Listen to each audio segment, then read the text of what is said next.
नमस्कार, मी सुदर्शन सुर्वे आणि आपण पाहत आहात न्यूज ढंका. आजचा विषय एका नेत्याचा नाही आहे, एका पक्षाचाही नाही आहे, तर पत्रकारितेच्या विश्वासाचा आहे, लोकशाहीच्या निकषांचा आणि समान न्यायाचा आहे. सुरुवातीलाच एक गोष्ट अगदी स्पष्ट करून ठेवतो. संजय दिना पाटील यांनी पत्रकारांची जी भाषा वापरली ती चुकीची आहे. पत्रकारांना धमक्या देणं, शिवराळ भाषा वापरणं, पुन्हा आलं तर मारून पाठवेन अशा प्रकारची भाषा वापरणं हे कोणत्याही लोकप्रतिनिधीला शोभत नाही. पत्रकारांना प्रश्न विचारण्याचा अधिकार आहे आणि त्या अधिकाराचा सन्मान प्रत्येक नेत्याने केला पाहिजे.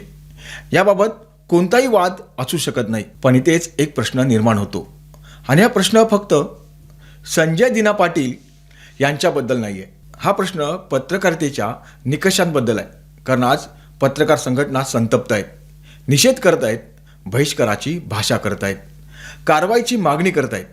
ठीक आहे, पण महाराष्ट्राच्या राजकारणात हा पहिलाच प्रसंग आहे का? याआधी कधीच कोणत्याही नेत्याने पत्रकारांचा अपमान केला नव्हता का? याआधी कधीच अर्वाच्य भाषा वापरली नव्हती का? याआधी कधीच धमक्या दिल्या नव्हत्या का? जर दिल्या होत्या तर तेव्हा हीच आग कुठे होती? तेव्हा हा स्वाभिमान कुठे होता? तेव्हा पत्रकार संघटनांचा आवाज कुठे गेला होता? आज संजय दिना पाटील चुकीचे आहेत, यात तीळ मात्र शंका नाही. पण पत्रकारितेची खरी परीक्षा एक चुकीचा निषेध करण्यात नसते, तर प्रत्येक चुकीचा समान निकषाने निषेध करण्यात असते. आणि तेच महाराष्ट्रातील पत्रकारितेसमोर मोठा प्रश्न उभा राहतो. उद्धव ठाकरे गटाचे खासदार संजय राऊत यांनी गेल्या अनेक वर्षात पत्रकार परिषदांमध्ये, मुलाखतींमध्ये आणि जाहीर सभांमध्ये विरोधकांबद्दल बैमान साले, तोडून टाका, ऑपरेशन तुडवा, घरात घुसा अशा अत्यंत आक्रमक आणि अनेकांना आक्षेपार्ह वाटणाऱ्या शब्दांचा वारंवार वापर केला. खासदार सोडून गेले तेव्हा त्यांना तुडवा असा आदेश राऊत यांनी दिला. ती कोणत्या सन्मानाची शैली होती? संजय राऊत यांनी तर संजय दिना यांना भच्या बाराखडीत शिव्या दिल्या, त्या मराठी भाषेच्या शिरपेचात तुराख होणाऱ्या होत्या का? तेव्हा फक्त राऊत यांची जीभ घसरली एवढी बातमी दाखवण्यात आली.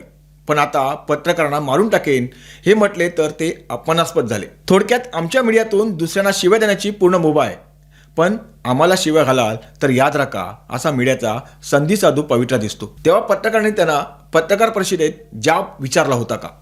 राऊत साहेब, ही भाषा महाराष्ट्राच्या राजकारणाला शोभते का? असा प्रश्न कोणत्या पत्रकाराने विचारला होता? कोणत्या पत्रकार संघटनेने त्यांच्यावर बहिष्कार टाकण्याची मागणी केली होती? कोणत्या संपादकीयमध्ये लिहिलं गेलं होतं की अशा प्रकारची भाषा लोकशाहीसाठी घातक आहे? की तेव्हा हे शब्द ऐकूच आले नव्हते. उलट अनेक वेळा पत्रकार परिषदेत हशा दिसला, खसखस दिसली, टाळ्या दिसल्या. मग आज अचानक भाषेचा दर्जा आठवण्याचं कारण काय? आज पत्रकारांचा सन्मान आठवतोय, तो काल आठवत नव्हता का? की पत्रकारांचाही संताप आता पक्षानुसार बदलतो? हा प्रश्न विचारला तर तो चुकीचा कसा? आपल्या माध्यमातून कोणी कोणावर टीका करत असेल तर ठीक, पण तो शिव्याशाप, मराठी भाषेचा अनादर करणार असेल तर ते खपून घेणार नाही, ही मीडियाची भूमिका नसते. कधीतरी अशा शिव्या देणाऱ्यांवर मीडिया बहिष्कार घालणार का? तो संजय दिना यांच्यावर घातला जाणार असेल तर तो संजय राऊत यांच्यावर का घातला जाऊ शकत नाही? संजय राऊत रोज शिव्यांची लाखोली वाहणार तर ते मीडिया मिटक्या मारत दाखवणार. पण संजय दिना यांनी शिव्या दिल्या तर महाराष्ट्राची प्रतिष्ठा धुळीस मिळणार. हे दुटप्पी कसं काय वागून चालेल? एका संजयच्या शिव्या गोड आणि दुसऱ्या संजयच्या शिव्या मात्र कारल्यासारख्या कडू, हे कसं चालेल? याहून मोठा विरोधाभास म्हणजे किशोरी पेडणेकर यांचं विधान. त्या म्हणाल्या होत्या की मराठीतले काही शब्द कडक वाटतात, पण त्याला शिवीगाळ म्हणता येणार नाही. खरंच म्हणजे आपल्या नेत्याने वापरलेले शब्द हे मराठीची शैली, मराठीची बाज आणि विरोधकांनी वापरलेले तेच शब्द म्हणजे लोकशाहीवरचा हल्ला. भाषा तीच, शब्द तेच, पण बोलणारा बदलला की अर्थही बदलतो. हा कोणता न्याय आहे? मग आणखी एक सरळ प्रश्न विचारासा वाटतो. संजय राऊत यांनी अनेकदा वापरलेली शिवीगाळ मराठी भाषेचा सन्मान वाटणारी होती का? त्या शब्दांनी महाराष्ट्राची संस्कृती उंचावली होती का? की तेव्हा ती फक्त राजकीय शैली म्हणून स्वीकारली गेली? जर एका नेत्याच्या तोंडून निघालेली शिवीगाळ सामान्य मानली जाते आणि दुसऱ्या नेत्याच्या तोंडून निघालेली लोकशाहीवरील हल्ला ठरते, तर मग मापदंड नेमका भाषेसाठी आहे की बोलणाऱ्या व्यक्तींसाठी? शिवीगाळ ही शिवीगाळच असते, ती कोणाकडून आली यावर तिचं स्वरूप बदलत नाही. महाराष्ट्रातील जनतेलाही दिसत नाही असं कोणाला वाटत असेल तर तो मोठा गैरसमज आहे. कारण आज जनता प्रत्येक गोष्ट मोबाईलमध्ये रेकॉर्ड ठेवते. कोण कधी काय बोललं कोण कधी गप्प बसलं आणि कोण कधी अचानक नैतिकतेचा झेंडा घेऊन उभा राहिला यांचा संपूर्ण हिशोब जनतेकडे असतो. आणखी एक उदाहरण आठवूया, कारण प्रश्न एका पक्षाचा नाही आहे तर निकषांचा आहे. काही वर्षांपूर्वी काँग्रेसचे प्रदेशाध्यक्ष नाना पटोले यांचा एक व्हिडिओ प्रचंड व्हायरल झाला होता. त्या व्हिडिओमध्ये पंतप्रधान नरेंद्र मोदी यांच्याबाबत त्यांनी मारू शकतो आणि त्यांना शिवाई देऊ शकतो असे शब्द उच्चारल्याचे ऐकू आले आणि त्यावर मोठा राजकीय वाद निर्माण झाला. भाजपने तीव्र आक्षेप घेतला.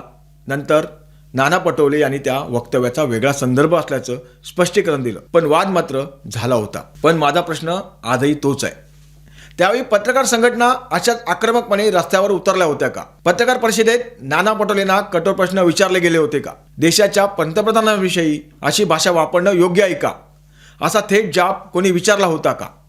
पत्रकारितेच्या नैतिकतेची, भाषेच्या मर्यादेची आणि लोकशाहीच्या संस्कृतीची आठवण तेव्हाही तितक्याच ताकदीने करून दिली होती का? आज नाना पटोले पत्रकारांशी सन्मानाने वागण्याचे धडे देताना दिसतात. पत्रकारांचा अपमान चुकीचा आहे असे म्हणतात. त्यात चुकीचं काहीच नाहीये. पण मग जनतेलाही हा प्रश्न विचारण्याचा अधिकार आहे. पण जेव्हा पंतप्रधानांविषयी वादग्रस्त भाषा वापरल्याचा आरोप तुमच्यावर झाला होता तेव्हा भाषेच्या मर्यादा कुठे गेल्या होत्या आणि त्यावेळी पत्रकारितेचा निवडक संताप का दिसला नाही? मला अजून एक गोष्ट आश्चर्याची वाटते. संजय राऊत म्हणतात की संजय दिना पाटील यांनी कोणाला मारलं याचा रेकॉर्ड आमच्याकडे आहे. मग प्रश्न असा पडतो, हा रेकॉर्ड आजच सापडला का? जेव्हा संजय दिना पाटील उद्धव ठाकरे यांच्यासोबत होते तेव्हा हा रेकॉर्ड कुठे होता? तेव्हा ते चांगले होते का? तेव्हा त्यांचा स्वभाव वेगळा होता का?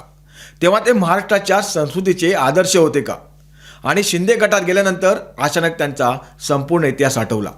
व्यक्ती तीच आहे, बोलण्याची पद्धत तीच आहे, स्वभाव तोच आहे, बदललं ते फक्त राजकारण. मग भूमिका बदलली, मग प्रश्न विचारला तर तो चुकीचा कसा? भाषेचा आणि पत्रकारांचा सन्मान याचाच मुद्दा पुढे नेऊया. एका पत्रकार परिषदेत खासदार श्रीकांत शिंदे यांच्या वक्तव्याबद्दल संजय राऊत यांना प्रश्न विचारण्यात आला. पत्रकारांनी प्रश्न विचारला, श्रीकांत शिंदे यांचं नाव घेतलं आणि उत्तर देण्याऐवजी संजय राऊत यांनी कॅमेऱ्यासमोर थू अशी कृती केली. यापूर्वी संजय शिरसाट यांच्यावरील प्रश्नावरही त्यांनी अशीच प्रतिक्रिया दिली होती. असा प्रश्न आहे की पत्रकार परिषदेत विचारलेल्या प्रश्नाला उत्तर न देता अशा प्रकारचा अवमानकारक स्वभाव करणं ही महाराष्ट्राच्या राजकीय संस्कृतीला शोभणारी बाब आहे का? आणि जर पत्रकारांचा सन्मान हा इतकाच महत्त्वाचा मुद्दा असेल तर अशा वर्तनावरही तेवढ्याच ताकदीने निषेध करण्यात आला होता का? आज पत्रकार म्हणत आहेत संजय दिना पाटील यांच्यावर बहिष्कार टाका, नक्की टाका. पत्रकारांना धमक्या देणाऱ्यावर कठोर कारवाई झालीच पाहिजे. पण मग नियम एकच असला पाहिजे. संजय राऊत असोत, भाजपचा नेता असो, शिंदे गटाचा असो, ठाकरे गटाचा असो, काँग्रेसचा असो, राष्ट्रवादीचा असो किंवा कोणत्याही पक्षाचा असो, पत्रकाराचा अपमान करण्याला प्रत्येकावर समान कारवाई झाली पाहिजे. कारण लोकशाहीत नियम एकासाठी आणि अपवाद दुसऱ्यासाठी असू शकत नाहीत. पत्रकारितेत तर अजिबात असू शकत नाहीत.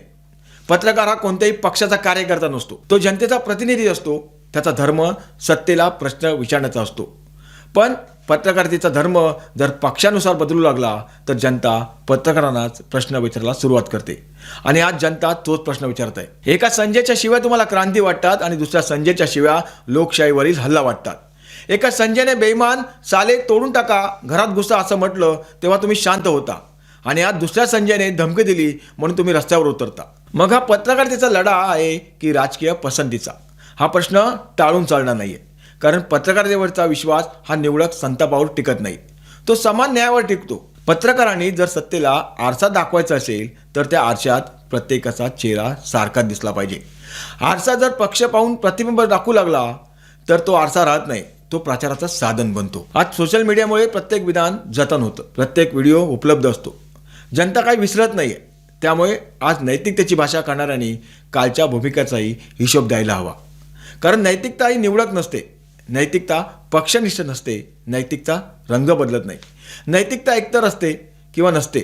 आज जर पत्रकारांनी संजय दिना पाटील यांच्या वक्तव्याचा निषेध केला तर त्याच ताकदीने, त्याच आवाजात आणि त्याच प्रामाणिकपणे याआधी झालेल्या प्रत्येक अशाच वक्तव्याचाही निषेध झाला पाहिजे होता का? आणि उद्याही कोणता नेता अशी भाषा वापरेल तर त्यालाही त्याच निकषावर जाब विचारला गेला पाहिजे. पुन्हा एकदा स्पष्ट सांगतो, संजय दिना पाटील यांनी जे बोललं त्याचं समर्थन होऊ शकत नाही आणि व्हायलाही नको.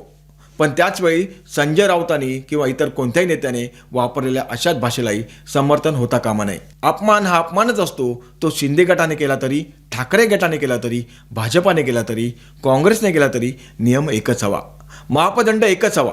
निवडक संताप हा संताप नसतो, ती राजकीय सोय असते.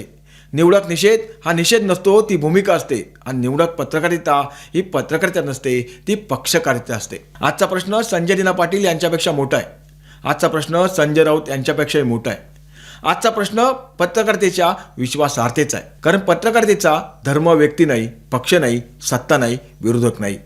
पत्रकारितेचा धर्म फक्त एकच आहे, समान न्याय.